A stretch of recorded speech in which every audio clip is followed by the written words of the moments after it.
All right, so we should have answered questions 4, 5, and 6. So let's go through and check and just make sure that we don't have any errors. If you did miss something as we're going through, fix it on your paper so that you have the correct answer. Okay, the Grinch has the following genotype. Here's his, and his mate has the genotype, and here's the second parent. So with our dihybrid Punnett square, remember we're gonna split our letters apart. So the R's will go on the first Punnett square. So big R, and then the second parent, their letters go on the side. So one dominant, one recessive, and then we solve it.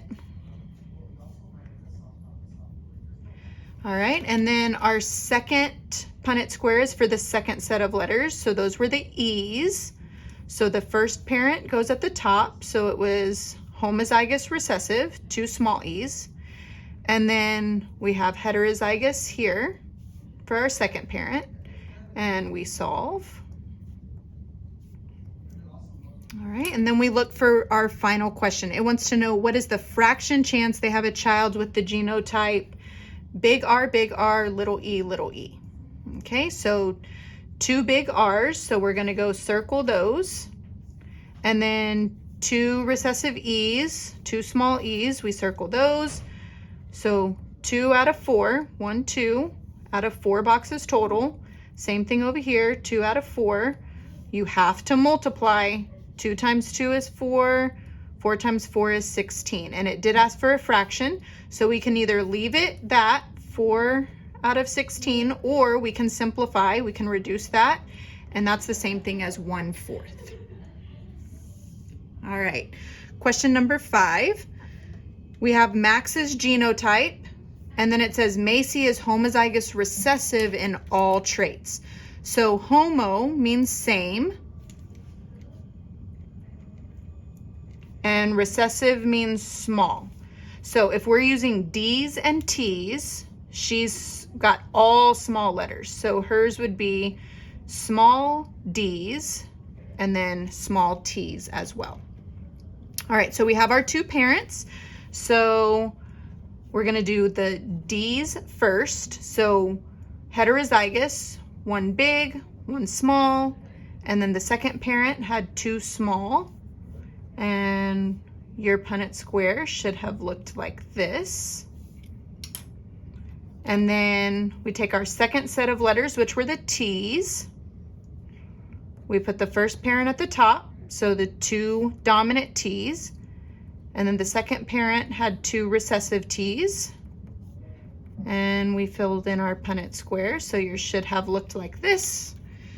And it wants to know, what is the fraction chance of them having an offspring that is all recessive? So small D's and small T's. Okay, so when we look at the small D's, there's 2 out of 4. And then small T's, when we look over here, there are none, 0 out of 4.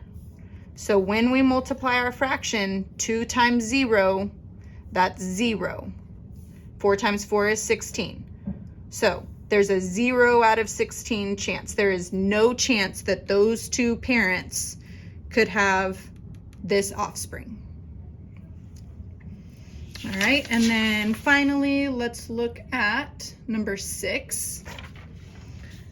Max has this genotype, and Macy is heterozygous for all traits. So remember, heterozygous means the different sized letters. So if we're using, again, D's and T's, heterozygous, 1 big, 1 small, and then T's, 1 big, 1 small. That's heterozygous. So we have our 2 parents. The first Punnett square, we're gonna put the D's, the first letter. So 1 big, 1 small, 1 dominant, 1 recessive. And then the second parent, they were the same, heterozygous. So 1 dominant, 1 recessive. And this would be our Punnett square. And then second Punnett square, we look at the second set of letters, which are the T's. So the first parent was 1 dominant, 1 recessive. And the second parent, same thing, 1 dominant, 1 recessive. And then we filled in our Punnett squares, so check and make sure that yours matches.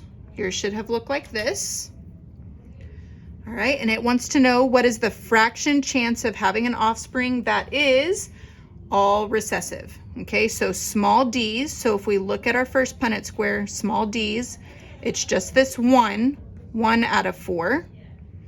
And then small t's, we look over here, only this one, again, 1 out of 4. If you put 1/4 as your answer, you just got it wrong, because remember, you have to multiply the fractions. So 1 times 1 is 1, 4 times 4 is 16.